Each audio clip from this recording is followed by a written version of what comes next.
کا شکار ہو جائے، آپ کے اوپر غیروں کا قبضہ ہو جائے، آپ جب کوئی آپ کا پرسان حال نہ ہو، کہیں تک آپ کو کوئی مدد کرنے والا نہ ملے، ایسے حالات میں، ایسے دور میں آپ میرے سامنے کھڑے ہوں اور مجھ سے مانگے، میں آپ کو عطا کروں گا۔ وَاسْتَعِينُوا بِالصَّبْرِ وَالصَّلَاةِ، صبر کیجئے، حالات آتے ہیں گزر جاتے ہیں، حالات آتے ہیں ختم ہو جاتے ہیں، اور ایمان والوں کے ساتھ حالات کے تقاضے لگے رہتے ہیں۔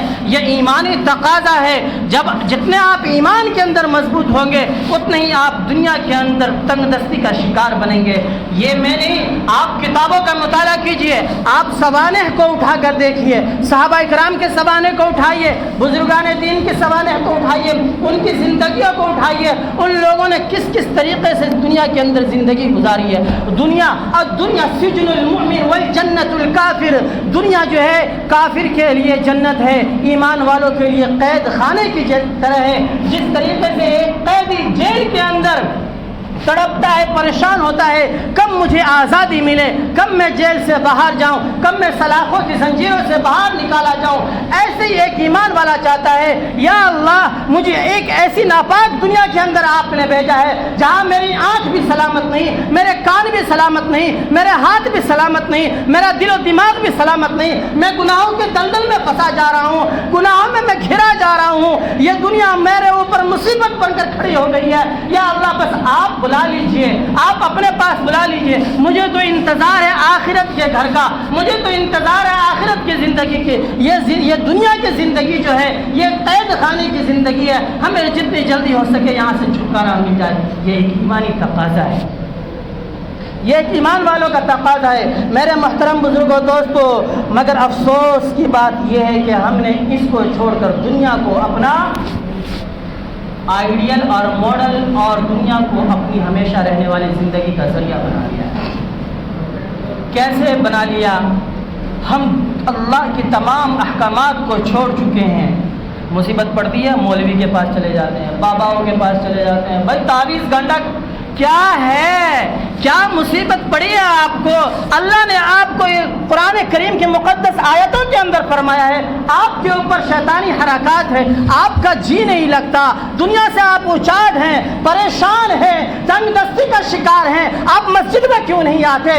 آپ اللہ کے سامنے سر کیوں نہیں جھکاتے؟ آپ اللہ سے کیوں نہیں مانگتے؟ وہ داتا دینے والا ہے، وہ رازق رزاق ہے، آپ کے تمام رزق کا حل کرنے والا اللہ ہے، وہ رزاق ذو القوۃ المتین ہے، وہ آپ کے سر کو درد کو ٹھیک کرنے والا ہے، وہ آپ کے بخار کو ٹھیک کرنے والا ہے۔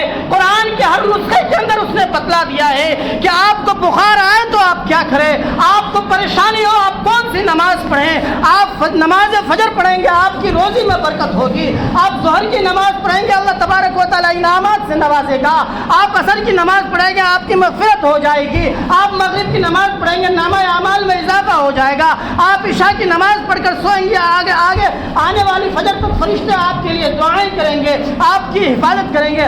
آپ کیوں بھولے بیٹھے ہیں؟ نماز ہر بیماری کا علاج ہے، نماز ہر چیز کا علاج ہے، نماز ہر چیز سے روکتی ہے۔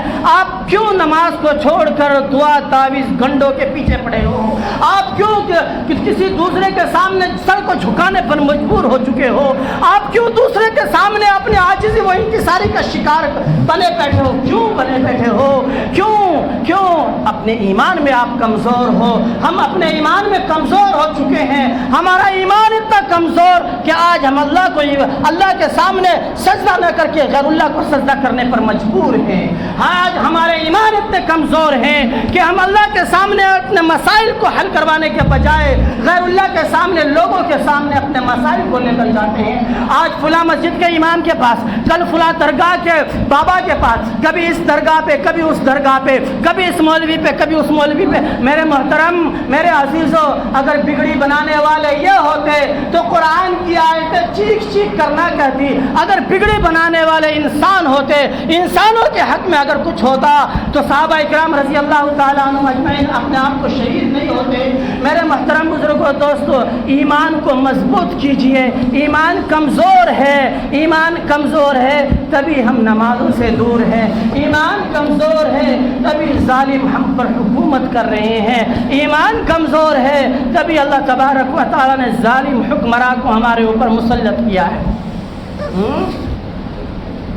آج ہم نے قرآن کی حفاظت نہیں کی، قرآن کو لوٹنے والے دنیا کے اندر بہت زیادہ لوگ ایسے ہیں جو قرآن کی بے حرمتی کر رہے ہیں۔ ہم نے نمازوں کی پابندیاں نہیں کی، مسجد اتنی بڑی ہے، مسجد تو بنا دی شب بھر میں ایمان کی حرارت والوں نے، مسجد تو بنا دی شب بھر میں ایمان کی حرارت والوں نے، من اپنا پرانا پاپی تھا، برسوں سے نمازی بن نہ سکا۔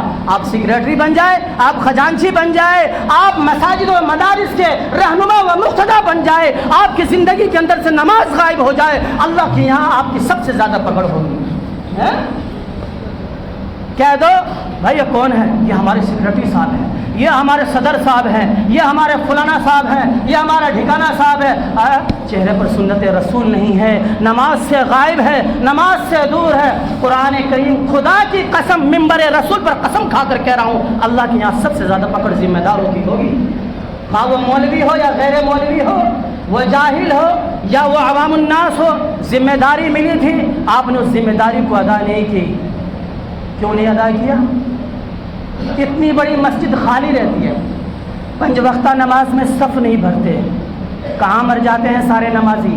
کہاں چلے جاتے ہیں؟ آپ اپنے نرم بستروں کو چھوڑنے پر مجبور ہیں، اسی لیے اللہ نے آپ کو دوسروں کی عاجزی کے لیے مجبور کر دیا ہے۔ کیوں؟ آپ صبح کے وقت 2 رکعت نماز پڑھیے، سورہ یاسین شریف کی تلاوت کیجئے، قرآن کریم کی تلاوت کیجئے، گھر سے باہر۔ حدیث پاک کے اندر موجود ہے کہ جو بندہ نماز فجر کے بعد سورہ یاسین کی تلاوت کر کے اپنے گھر سے نکلتا ہے، پورے دن کسی کا محتاج نہیں ہوگا، پورے دن کسی کا محتاج نہیں ہوگا۔ جو بندہ سونے سے پہلے سورہ ملک پڑھ کر سوتا ہے، کل قیامت کے دن سورہ ملک اس کی سفارش کر کے جہنم سے نکال کر اس کو جنت میں لے جائے گا۔ کیا قرآن اتنا آسان ہے؟ نہیں۔ آپ اپنے نرم بستروں پر سوئیں، آپ تمام دن کھٹ کر آئیں، آپ تمام دن مزدوریوں اور تمام دن کام کاج میں اللہ کو بھول کر آپ اپنے بستروں پر سوئے۔ آپ نے کبھی یہ نظر اٹھا کر دیکھا؟ ہم تو سو رہے ہیں، مدارس کے اندر جا کر دیکھیں، چھوٹے سے بچے 8 10 سال کے، 9 سال کے، 5 سال کے، 6 سال کے بچے قرآن کریم کی تلاوت کرتے ہوئے ملتے ہیں آپ کو نماز فجر سے قبل، نماز فجر سے پہلے۔